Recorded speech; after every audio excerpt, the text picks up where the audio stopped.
Sad man from Bangladesh. Assalamu alaikum, Sheikh.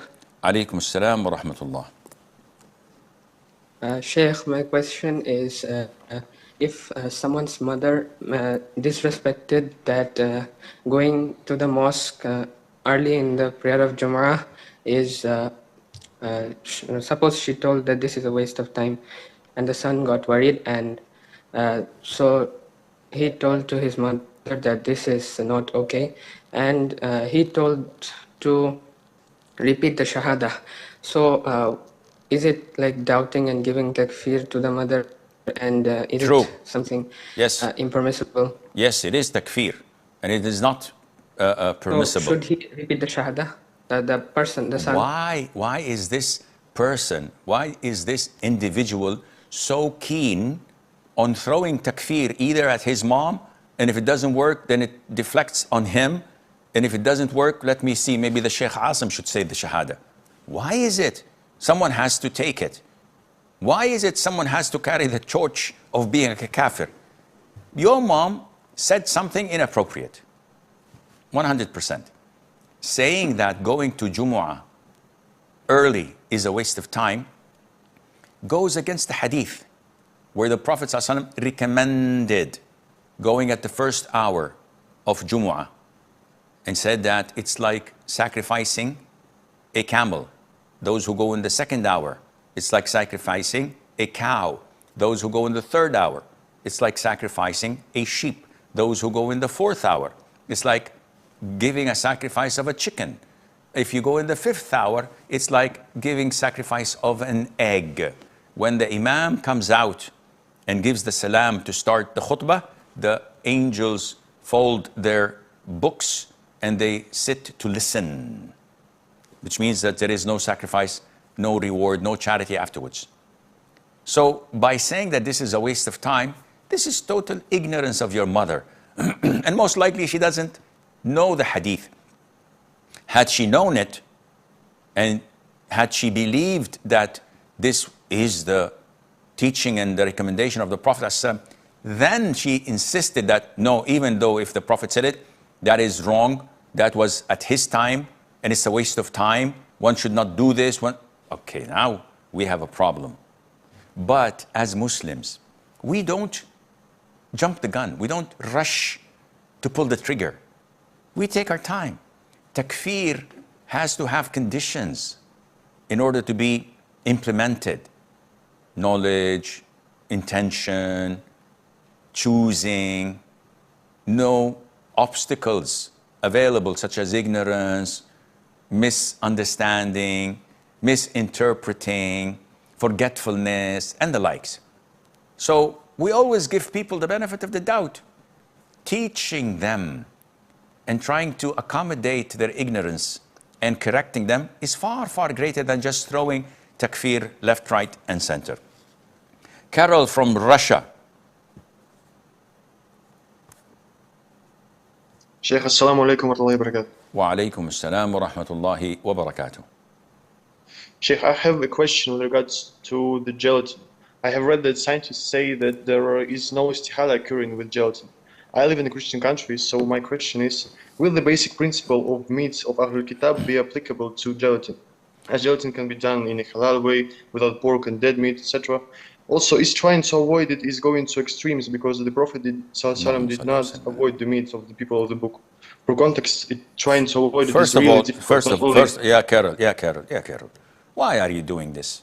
Driving over the speed limit and crossing the double white line, which means that you should not cross.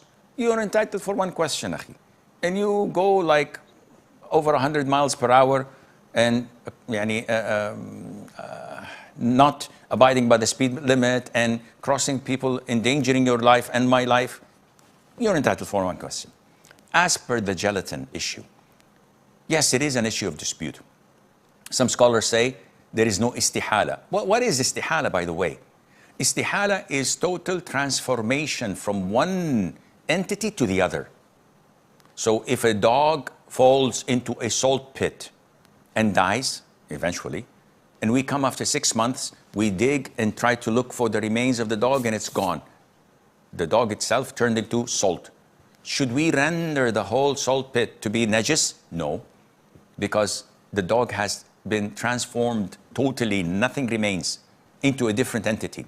If we irrigate an apple tree with sewer water, and then 3 months later we take the apple and tastes urine. No, it tastes good.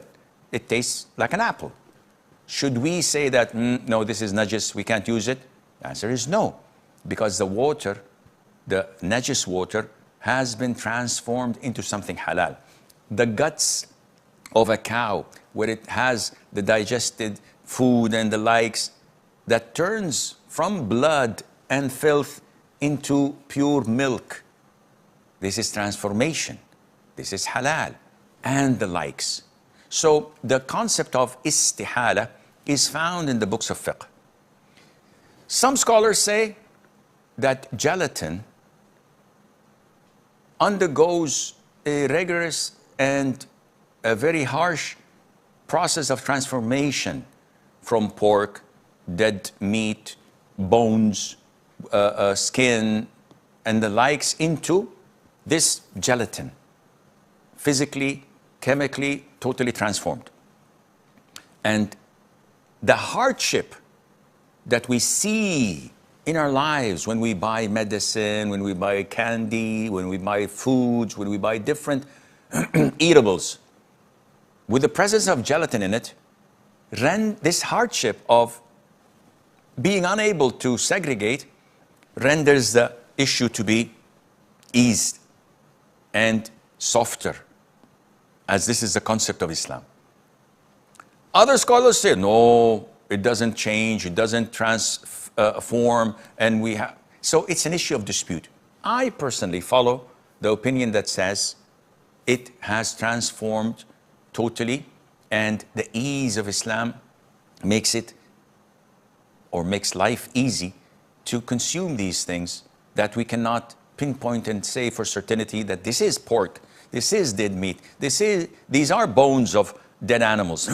We can't, because it's different. It's a total different material and substance. Can we follow the concept, and this is your second question, though I'm not supposed to entertain it. Can we, if we follow the latter opinion that says no, there's no transformation, can we say that the gelatin in these countries like Europe, America, that are Christians, or Russia, that are Orthodox Catholics or Orthodox Christians, can we say that it is halal like the meat slaughtered there because they're Ahlul Kitab, the people of the book? The answer is no. If you follow the latter that says there's no transformation, because they use